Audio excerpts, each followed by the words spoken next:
ਖਬਰਾਂ ਦੀ ਸ਼ੁਰੂਆਤ ਕਰੀਏ ਸ਼ਰਮਾ ਜੀ ਪੰਜਾਬ ਦੇ ਉਹੀ ਚਰਚਿਤ ਮਾਮਲੇ ਤੋਂ ਜਿਹੜਾ ਹਰਚਰਨ ਸਿੰਘ ਭੁੱਲਰ ਦੇ ਨਾਲ ਜਾ ਜੁੜਦਾ ਹੈ।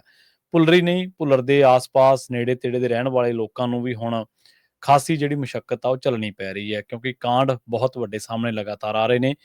ਜਿਹੜਾ ਭੁੱਲਰ ਦਾ ਵਿਚੋਲੀਆ ਹੈ, ਉਹਨੂੰ ਜੇਲ੍ਹ ਦੇ ਵਿੱਚ ਮਿਲਣ ਵਾਸਤੇ ਪਹੁੰਚ ਰਹੇ ਨੇ। ਉਹਦੇ ਕੋਈ ਹਮਦਰਦੀ ਨਹੀਂ, ਉਹ ਲੋਕ ਜਿਨ੍ਹਾਂ ਦੇ ਪੈਸੇ ਦਾ ਕੋਈ ਲੈਣ ਦੇਣ ਸੀ, ਜਿਨ੍ਹਾਂ ਦੀ ਪੈਸੇ ਨਾਲ ਕੋਈ ਸੈਟਿੰਗ ਸੀਗੀ।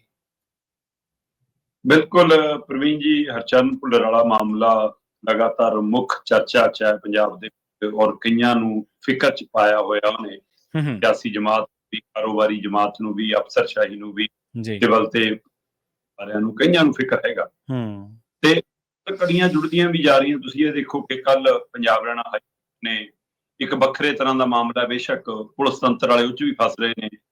ਪੰਜਾਬ ਦੇ ਡੀਜੀਪੀ ਗੌਰਵ ਯਾਦਵ ਸਣੇ 4 ਅਫਸਰਾਂ ਨੂੰ 2 ਲੱਖ ਦਾ ਜੁਰਮਾਨਾ ਕਰਤਾ ਕਿ ਆਪਣੇ ਕੋਲੋਂ ਭਰੋ, ਪੀਐਮ ਰਾਹਤ ਫੰਡ ਹੈ ਉਹਦੇ ਵਿੱਚ ਪੈਸੇ ਜਮ੍ਹਾਂ ਕਰਾਓ, ਕਿਉਂਕਿ ਵੀ ਤੁਸੀਂ ਜਿਹੜੀ ਆਪਣੀ ਡਿਊਟੀ ਆ ਉਹ ਖੂਬੀ ਨਹੀਂ ਕੀਤੀ। ਜਿਹੜੇ ਮੋਡੀਫਾਈ ਵਾਹਨ ਨੇ ਉਹਨਾਂ ਦੇ ਖਿਲਾਫ ਤੁਸੀਂ ਬਣਦੀ ਕਾਰਵਾਈ ਨਹੀਂ ਕੀਤੀ, ਸੋ ਉਹ ਵੀ ਅੜਿੱਕੇ ਜਾਏ ਨੇ। ਇੱਧਰ ਇੱਕ STF ਐਂਟੀ ਨਾਰਕੋਟਿਕਸ ਜਿਹੜਾ ਟਾਸਕ ਫੋਰਸ ਹੈ, ਉਹਨੇ ਸਾਬਕਾ AIG ਰਛਪਾਲ ਸਿੰਘ ਉਹਨੂੰ ਚੱਕ ਲਿਆ, ਬਟਾਲੇ ਦਾ ਸਾਬਕਾ AIG ਰਛਪਾਲ ਸਿੰਘ, ਕਿ ਵੀ ਉਹਨੇ ਫਰਜ਼ੀ ਕੇਸ ਕਿਸੇ ਨੂੰ ਫਸਾਉਣ ਦੀ ਕੋਸ਼ਿਸ਼ ਕੀਤੀ ਸੀ 200 ਗ੍ਰਾਮ ਦੇ ਹੈਰੋਇਨ ਦੇ ਮਾਮਲੇ ਦੇ ਵਿੱਚ। ਉਹ ਇਸ ਲਈ ਕਈ ਮਾਮਲਿਆਂ ਦੀਆਂ ਚਰਚਾਵਾਂ ਚੱਲ ਰਹੀਆਂ ਨੇ। ਪਰ ਜਿਹੜਾ ਹਰਚਰਨ ਭੁੱਲਰ ਵਾਲਾ ਮਾਮਲਾ, ਜਿਵੇਂ ਉਹ ਟੌਪ 10 ਗੀਤਾਂ 'ਚ ਹੁੰਦਾ ਨਾ ਕਿ ਇੰਨੇ ਲੰਮੇ ਸਮੇਂ ਤੋਂ ਟੌਪ ਤੇ ਚੱਲ ਰਹੇ ਜੀ ਆਹੀ ਗੀਤ, ਉਹ ਕੰਮ ਹੈ ਕਿ ਭੁੱਲਰ ਵਾਲਾ ਮਾਮਲਾ ਟੌਪ ਤੇ ਆ ਜੀ। ਸਹੀ ਹੈ। ਨਵਾਂ ਪਹਿਲੂ ਇਹ ਉੱਭਰਿਆ ਕਿ CBI ਰਿਮਾਂਡ ਲੈਣਾ ਚਾਹੁੰਦੀ ਸੀ ਇਹਦੇ ਵਿਚੋਲੀਏ ਕ੍ਰਿਸ਼ਨੂ ਦਾ। ਠੀਕ ਹੈ ਜੀ। ਉਹਦੇ ਲਈ ਉਹਨਾਂ ਨੇ ਅਰਜ਼ੀ ਦਾਖਲ ਕੀਤੀ ਸੀ ਕਿ ਅਸੀਂ ਇਹਦਾ ਰਿਮਾਂਡ ਲੈਣਾ। ਆਪਾਂ ਗੱਲ ਕਰ ਰਹੇ ਸੀ ਕਿ ਕੁਝ ਨਵੇਂ ਤੱਥ CBI ਦੇ ਹੱਥ ਲੱਗੇ ਨੇ, ਜਦੋਂ ਫਰੋਲ ਰਹੀ ਹੈ, ਲੋਕਾਂ ਨੂੰ ਮਿਲ ਰਹੀ ਹੈ ਜਾਂ ਪੁੱਛਗਿੱਛ ਕਰ ਰਹੀ ਹੈ। ਇਹ ਸਭ ਦੇ ਦਰਮਿਆਨ ਉਹ 26-27 ਬੰਦਿਆਂ ਦੀ ਲਿਸਟ ਵੀ ਚੁੱਕੀ ਫਿਰ ਰਹੀ ਹੈ ਕਿ ਜਿਹੜੇ ਇਹਦੇ ਨਾਲ ਕਿਤੇ ਨਾ ਕਿਤੇ ਤਾਲੁਕਾਤ ਜੁੜਦਾ ਹੈ ਹਰਚਰਨ ਭੁੱਲਰ ਨਾਲ, ਕਿ ਇਹਨਾਂ ਤੋਂ ਪੁੱਛਗਿੱਛ ਹੋ ਸਕਦੀ ਹੈ। ਹੁਣ ਇਸ ਸਭ ਦੇ ਦਰਮਿਆਨ ਜਿਹੜੀ ਕੜੀ ਦਾ ਕੰਮ ਕਰਦਾ ਸੀ, ਲੈਣ ਵਾਲਿਆਂ ਨਾਲ, ਸੌਦਾ ਕਰਾਉਣ ਵਾਲਿਆਂ ਨਾਲ, ਉਹ ਕ੍ਰਿਸ਼ਨੂ ਜਿਹੜਾ ਨਾਭੇ ਨਾਲ ਸੰਬੰਧਿਤ ਆ ਤੇ ਹਾਕੀ ਦਾ ਖਿਡਾਰੀ ਰਿਹਾ ਤੇ ਕਈਆਂ ਹੋਰ ਅਧਿਕਾਰੀਆਂ, ਅਫਸਰਾਂ, ਮੰਤਰੀਆਂ ਦੇ ਨੇੜੇ ਰਿਹਾ। ਕਾਫੀ ਸਮਾਂ ਨਵਜੋਤ ਸਿੱਧੂ ਨਾਲ ਕੰਮ ਕਰਦਾ ਰਿਹਾ। ਹੁਣ ਉਹ ਵੀ ਜੇਲ੍ਹ 'ਚ ਬੰਦ ਹੈ ਤੇ ਹਰਚਰਨ ਭੁੱਲਰ ਵੀ ਜੇਲ੍ਹ 'ਚ ਹੈ। ਪਰ ਹਰਚਰਨ ਭੁੱਲਰ ਨੂੰ ਜੇਲ੍ਹ 'ਚ ਮਿਲਣ ਪਹੁੰਚੇ ਉਹਨਾਂ ਦੇ ਸਿਰਫ ਪਰਿਵਾਰਕ ਜੀ ਜਾਂ ਵਕੀਲ। ਠੀਕ ਹੈ ਜੀ। ਕ੍ਰਿਸ਼ਨੂ ਨੂੰ ਉਹਦਾ ਪਰਿਵਾਰਕ ਜੀ ਉਹ ਨਹੀਂ ਮਿਲਣ ਪਹੁੰਚੇ, ਬਹੁਤ ਪ੍ਰਾਈਵੇਟ ਬੰਦੇ ਮਿਲਣ ਪਹੁੰਚੇ ਨੇ। ਉਹ ਲੰਬੀ ਲਾਈਨ, ਹੁਣ ਇਹ ਲੰਬੀ ਲਾਈਨ ਨੇ ਸ਼ੰਕੇ ਸ਼ੋਭੇ ਖੜੇ ਕਰਤੇ ਕਿ ਇਹ ਕੌਣ ਨੇ ਬਈ, ਕ੍ਰਿਸ਼ਨੂ ਦੇ ਕੀ ਲੱਗਦਾ। ਵੈਸੇ ਤਾਂ ਰੂਟੀਨ 'ਚ ਇਹੀ ਹੁੰਦਾ ਕਿ ਵੀ ਜਿਹੜਾ ਉਹਦਾ ਬਲੱਡ ਰਿਲੇਸ਼ਨ ਹੈ ਜਾਂ ਤਾਂ ਉਹਨੂੰ ਮੁਲਾਕਾਤ ਦਾ ਸਮਾਂ ਦਿੱਤਾ ਜਾਊਗਾ, ਹੈ ਨਾ, ਜਾਂ ਫਿਰ ਮਤਲਬ ਕਿ ਉਹਦੇ ਵਕੀਲ ਨੇ ਜਿਹੜੇ ਉਹਨਾਂ ਨੂੰ ਮਿਲਣ ਦਾ ਸਮਾਂ, ਜਾਂ ਵਿਸ਼ੇਸ਼ ਤੌਰ ਤੇ ਅਦਾਲਤ ਤੋਂ ਕਿਸੇ ਨੂੰ ਮਨਜ਼ੂਰੀ ਮਿਲ ਜੇ, ਜਾਂ ਪ੍ਰਸ਼ਾਸਨ ਚਾਹਵੇ ਕਿ ਮੁਲਾਕਾਤ ਹੋ ਸਕਦੀ ਹੈ ਤਾਂ। ਪਰ ਇੱਕ ਤੋਂ ਬਾਅਦ ਇੱਕ ਬੰਦੇ ਜੇ ਕ੍ਰਿਸ਼ਨ ਨੂੰ ਮਿਲਣ ਜਾ ਰਹੇ ਨੇ, ਔਰ ਉਹ ਪ੍ਰਾਈਵੇਟ ਬੰਦੇ ਨੇ ਜਿਨ੍ਹਾਂ ਦਾ ਉਹਨਾਂ ਨਾਲ ਰਿਸ਼ਤੇਦਾਰੀ ਨਹੀਂ, ਕੋਈ ਸਾਂਝ ਨਹੀਂ, ਕੋਈ ਇਹੋ ਜਿਹਾ ਕੰਮਕਾਰ ਦੀ ਕੋਈ ਹਿੱਸੇਦਾਰੀ ਨਹੀਂ, ਕੁਛ ਨਹੀਂ। ਫਿਰ ਉਹ ਕੌਣ ਨੇ? ਸਹੀ ਹੈ। ਇਹ ਜਦੋਂ ਮਾਮਲਾ CBI ਦੇ ਧਿਆਨ 'ਚ ਆਇਆ, ਉਹਨਾਂ ਨੇ ਸਵਾਲ ਵੀ ਖੜਾ ਕੀਤਾ ਤੇ ਪਤਾ ਲੱਗਾ, ਫਿਰ ਅਦਾਲਤ ਵੱਲੋਂ ਹੁਕਮ ਹੋ ਗਏ ਨੇ ਜੇਲ੍ਹ ਨੂੰ ਕਿ ਪੂਰਾ ਰਿਕਾਰਡ ਚਾਹੀਦਾ ਸਾਨੂੰ। ਠੀਕ ਹੈ। ਕਿ ਕੌਣ ਕੌਣ ਮਿਲਣ ਆ ਰਿਹਾ, ਔਰ ਅੱਜ ਉਹਦੇ ਪਰ ਸੁਣਵਾਈ ਹੋਣੀ। ਅੱਜ ਮੈਨੂੰ ਲੱਗਦਾ ਰਿਮਾਂਡ ਦੇ ਲਈ ਹਾਮੀ ਮਿਲ ਜਾਣੀ ਆ ਕਿ ਹਾਂ ਭਾਈ ਇਹਦਾ 12 ਦਿਨ ਦਾ ਰਿਮਾਂਡ ਮੰਗਿਆ, 7-8 ਦਿਨ ਦਾ ਰਿਮਾਂਡ ਮਿਲ ਜੂਗਾ। ਪਰ ਮਾਨਯੋਗ ਅਦਾਲਤ ਵੱਲੋਂ, CBI ਦੀ ਅਦਾਲਤ ਵੱਲੋਂ ਜੇਲ੍ਹ ਪ੍ਰਸ਼ਾਸਨ ਨੂੰ ਹਦਾਇਤ ਕਰ ਦਿੱਤੀ ਗਈ ਹੈ ਕਿ ਕ੍ਰਿਸ਼ਨੂ ਨੂੰ ਜਿਹੜਾ ਵੀ ਵਿਅਕਤੀ ਮਿਲਣ ਆ ਰਿਹਾ, ਉਹਦਾ ਰਿਕਾਰਡ, ਉਹਦੀ ਵੀਡੀਓ ਫੁਟੇਜ ਆਉਣ ਜਾਣ ਦੀ, ਉਹ ਸਾਰਾ ਕੁਝ ਸਾਨੂੰ ਉਪਲਬਧ ਕਰਾਉਣਾ। ਠੀਕ ਹੈ।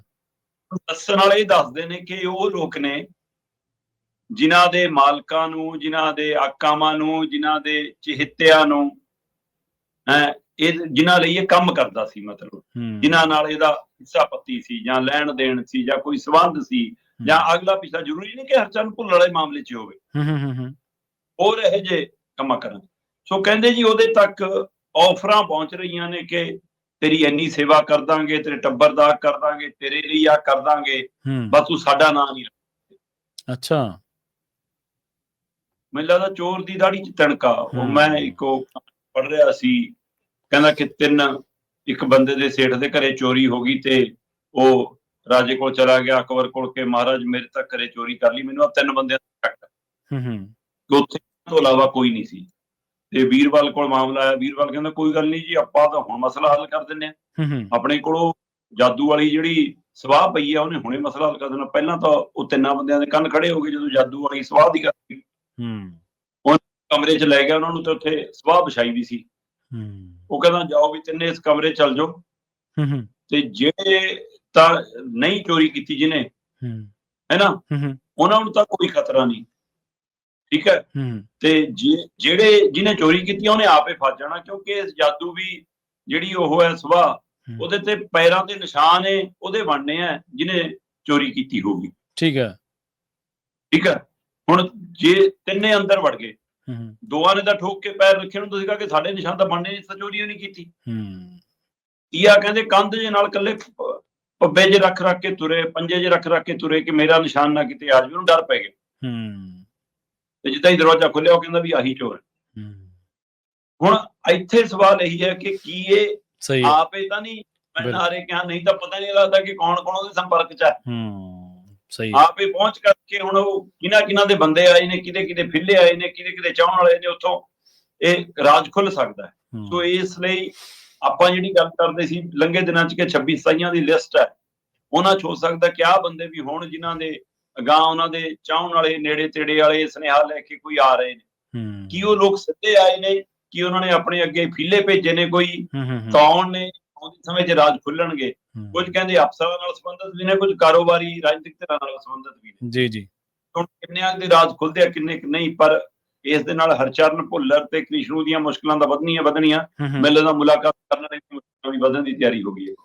ਹਾਂਜੀ, ਦੇਖੋ ਲੋਕਾਂ ਨੇ ਤਾਂ ਹੁਣ ਇਹ ਥੋੜਾ ਵੀ ਜਿਹਦੇ ਨਾਲ ਜਿਹਨੇ ਕਰਕੇ ਉਹ ਉਲਝਿਆ ਉਹਦੇ ਨਾਲ ਕੋਈ ਉਹਨਾਂ ਦੀ ਹਮਦਰਦੀ ਹੈ। ਲੋਕਾਂ ਨੇ ਤਾਂ ਜਿਹਦੇ ਤੋਂ ਮਾਲ ਬਣਿਆ ਉਹਨਾਂ ਨੂੰ, ਜਿਹਦੇ ਤੋਂ ਮਾਇਆ ਬਣੀ, ਜਿਹਦੇ ਤੋਂ ਪੈਸੇ ਬਣੇ, ਜਿਹਦੇ ਤੋਂ ਲਿੰਕ ਗਾਂਹ ਦੀ ਗਾਂਹ ਲੈ ਕੇ ਤੇ ਕਰਕੇ ਕੰਮਕਾਰ ਹੋਰ ਕੀਤੇ, ਉਹਨਾਂ ਤੱਕ ਹੀ ਪਹੁੰਚ ਕਰਨੀ ਹੈ। ਔਰ ਇਹੋ ਜਿਹੇ ਸਮੇਂ 'ਚ ਰਿਸ਼ਤੇਦਾਰ, ਮਿੱਤਰ ਪਿਆਰੇ ਤਾਂ ਮਿਲਣ ਪਹੁੰਚਣ ਨਾ ਪਹੁੰਚਣ, ਉਹ ਜ਼ਰੂਰ ਪਹੁੰਚਦੇ ਜਿਨ੍ਹਾਂ ਦੇ ਰਾਜਦਾਰੇ ਇਹੋ ਜਿਹੇ ਬੰਦੇ ਹੁੰਦੇ ਆ।